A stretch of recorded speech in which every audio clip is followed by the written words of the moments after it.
Hi, I'm Sam Crane. I'm a member of the Interagency Autism Coordinating Committee. I'm also an autistic person and the Director of Public Policy and Legal Director at the Autistic Self Advocacy Network.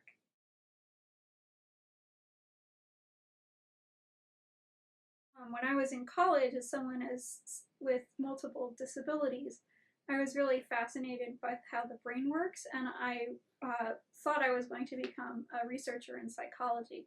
So I majored in psychology, and I did a year as a lab assistant at a language development lab at the University of Pennsylvania. But at the same time, while I was working as a lab assistant, I took a UPenn law school class on law and mental health. And I was really hooked by legal advocacy and thinking about things from an advocacy standpoint and a legal standpoint. So at that point, I changed courses, went to law school, and have since then been really focusing on legal and policy advocacy for people with disabilities.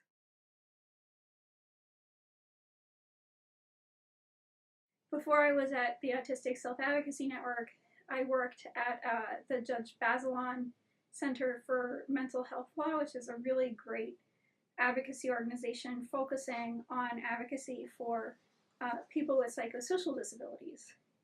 But I really wanted to go somewhere that was really self-advocacy focused. I really liked the idea of working someplace that was both run by and accountable to people with disabilities themselves. So about 5 years ago, I came and joined the Autistic Self Advocacy Network, which has really been a great place for me.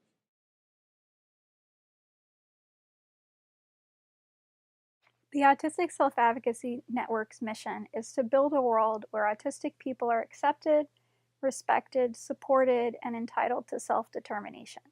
Because we're a self advocacy organization, we really try to follow the priorities of our community and make sure that we're advocating for supports that really enhance our quality of life.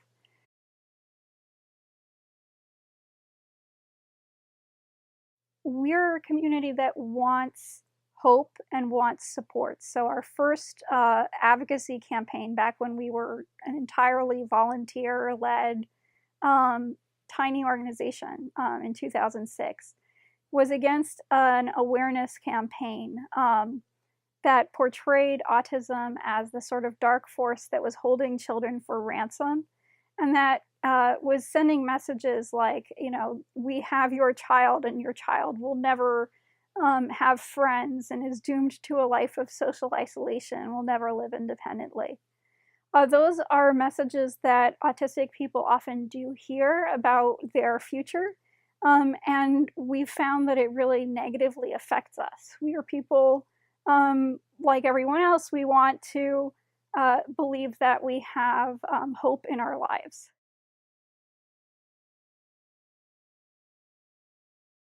What we really want to advocate for is supports that help us meet those challenges. And we know that we have challenges better than anyone else. We know that we can face isolation. We can have difficulty living independently.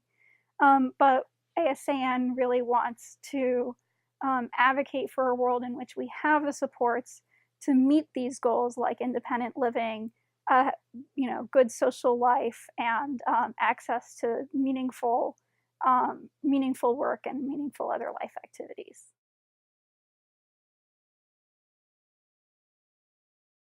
The Autistic Self Advocacy Network is still a really small organization. We have about 10 staff members, and not all of us are even full-time. But for such a small organization, we have a really broad range of initiatives, and the consistent theme is to make sure that everyone, of course, has the supports that we need in order to live in the community. And that includes independent living supports, safety supports, communication supports, support with decision making, employment supports, and the full range of things that people might need.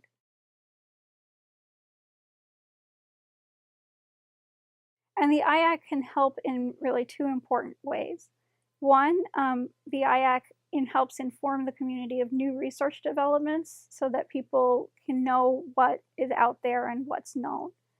It also helps give the community a voice in the direction of new research initiatives. This is still, I think, very much a work in progress, but I think that progress is definitely being made.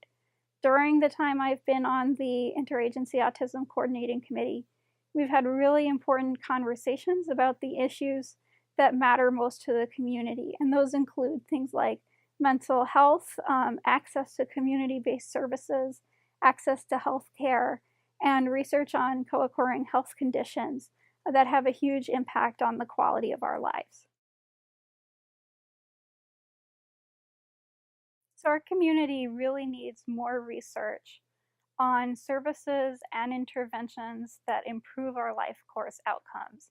And that includes participation in the community, employment, long-term mental and physical health, and so forth. I think what the community often doesn't realize is that, for the most part, there's a lot of agreement among members of the Interagency Autism Coordinating Committee that these are really important issues to research.